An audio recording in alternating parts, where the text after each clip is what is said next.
আচ্ছা এআই, তুমি কেমন আছো? আমি ভালো আছি, ধন্যবাদ। তুমি কেমন আছো? আমিও আলহামদুলিল্লাহ অনেক ভালো আছি। খুব ভালো, শুনে ভালো লাগলো। আজকে কেমন একটা পরিকল্পনা আছে নাকি? আসলে আমার কিছু প্রশ্নের উত্তর চাই। জিজ্ঞাসা করছো, আমি সাহায্য দিতে প্রস্তুত। আচ্ছা, তুমি আমাকে একটু জান্নাতের বর্ণনা দিতে পারবে? জান্নাত আসলে জান্নাত কেমন? ইসলাম ধর্ম অনুযায়ী স্বর্গ বা স্বর্গরাজ্য, অতি সুন্দর এবং শান্তিপূর্ণ স্থান যেখানে বিশ্বাসীরা আল্লাহের অনুগ্রহ লাভ করেন এবং চিরস্থায়ী সুখ ভোগ করেন। মুসলিম বিশ্বাস অনুযায়ী যারা আল্লাহের প্রতি বিশ্বাসী এবং ন্যায় ও সৎকর্মে জীবন অতিবাহিত করেন তারা মৃত্যুর পরে জান্নাতে প্রবেশ করবে। জান্নাতে প্রবেশকারীদের জন্য বিভিন্ন ধরনের পুরস্কার এবং সৌন্দর্য রয়েছে যা তাদের চিরস্থায়ী শান্তি এবং সুখ নিশ্চিত করে। আচ্ছা, জান্নাত কি অনেক সুন্দর? হ্যাঁ, জান্নাত সত্যি অনেক সুন্দর এবং আকর্ষণীয় একটি স্থান। এটা মুমিনদের জন্য একটি চূড়ান্ত পুরস্কার যেখানে তারা চিরকাল আল্লাহের রহমত এবং শান্তি উপভোগ করতে পারবেন। এই ধারণাটি অনেক মানুষের মধ্যে একটি ইতিবাচক এবং প্রেরণাদায়ক অনুভূতি তৈরি করে। আশা করি তুমি সব সময় ভালো এবং সঠিক পথে এগিয়ে যাবে।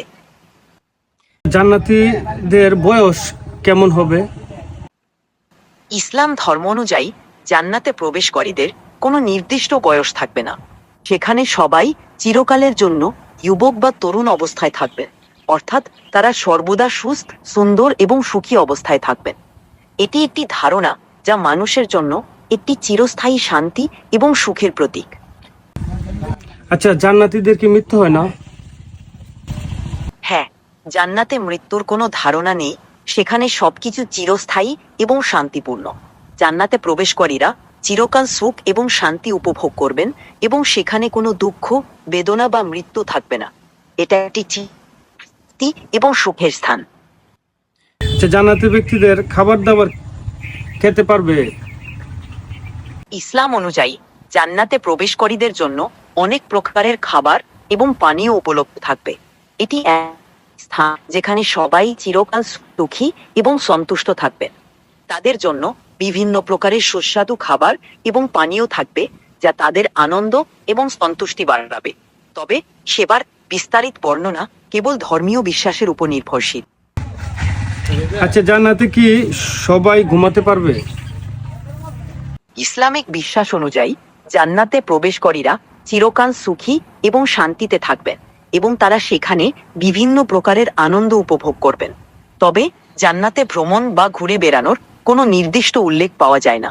এটি একটি স্থান যেখানে মানুষের চিরস্থায়ী শান্তি এবং সুখ নিশ্চিত করা হয়।